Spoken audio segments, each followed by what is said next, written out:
Aviez-vous déjà pensé utiliser les vidéos muets pour travailler les inférences? Je vous explique comment la vidéo peut aider vos élèves à développer les inférences et je vous donne accès à des ressources en ligne de vidéos déjà existantes et à des banques de questions que vous pourrez utiliser avec vos élèves. Je m'appelle Chantal Bourgie. Je suis une enseignante passionnée par la technologie. Je détiens un baccalauréat en enseignement primaire et préscolaire ainsi qu'un bac en adaptation scolaire. J'ai été auteure pour des maisons d'édition en conception de matériel éducatif et je suis propriétaire de la Matériathèque.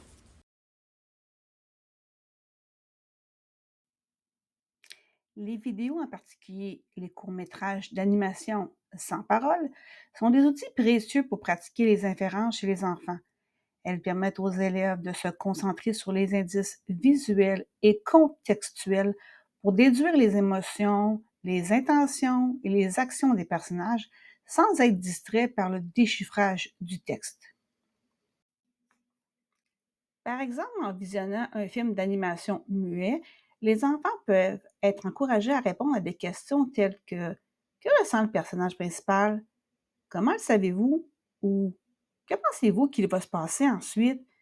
Cette approche développe leur capacité à lire entre les lignes et à formuler des hypothèses basées sur les observations, renforçant ainsi leur compréhension et leur pensée critique. Vous pouvez questionner l'intelligence artificielle en activant la fonction recherche pour qu'il puisse aller chercher sur Internet en lui demandant de trouver quelques courts-métrages d'animation sans parole pour faire travailler l'inférence chez les jeunes. Donc, on a aussi des suggestions. J'ai pas été voir vraiment c'est quoi ceux-là, parce que c'est une nouvelle requête. Donc, je vais bien vérifier la disponibilité aussi des références qu'ils vous donnent. Voici quelques suggestions que j'ai trouvées avec mes recherches. On a hormis le cochon qui cherche désespérément à atteindre les biscuits en haut du frigo. Donc, plusieurs questions peuvent être posées comme quelles émotions Hormis ressent tout au long de la vidéo? Qu'est-ce qu'on peut déduire sur le caractère d'Hormis en observant ses actions?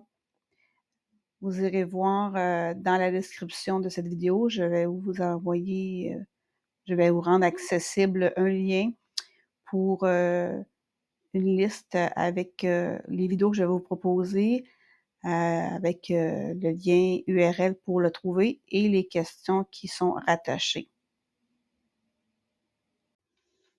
Il y a aussi une histoire d'animation qui s'appelle Les pigeons. Vous avez dans ce cas-ci les questions intégrées directement dans la vidéo.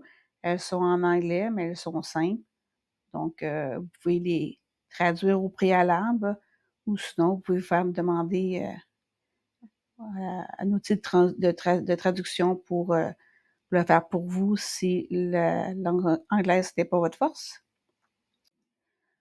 Voici un exemple de question qui peut être posée où les oiseaux s'en vont, comment tu le sais? Il y a l'histoire de Pip, un chien qui veut aller à l'université. Donc, les questions rattachées à cette vidéo sont dans le lien que je vous propose dans la description de la vidéo. Par exemple, pourquoi penses-tu que Pip s'inscrit à l'université canine? Comment l'intervention de Pip change-t-elle la perception des instructeurs à son égard? Donc, plusieurs autres questions y sont rattachées. Il y a aussi l'histoire de l'exauceur de vœux. Vous avez accès à une liste de questions dans le lien que je vous ai parlé. Il y a beaucoup de questions par rapport à l'émotion. Donc, comment se sent le jeune homme lorsqu'il descend du bus? Comment se sent l'exauceur de vœux à la fin? Que se passe-t-il lorsque l'homme souffle sur les graines de pissenlit? Donc, c'est la magie d'avoir pas pas de parole, hein, peu importe où la vidéo a été faite, les enfants peuvent accéder à cette ressource. En espérant que cette vidéo vous a apporté un nouveau regard sur l'utilisation de la vidéo pour travailler les inférences, n'hésitez pas à aller dans la description de cette vidéo pour avoir accès gratuitement à la liste des liens vers les vidéos que je vous ai parlé, ainsi qu'à des questions qui y sont rattachées. Merci de m'encourager en cliquant sur le bouton j'aime et abonnez-vous pour découvrir d'autres astuces pédagogiques.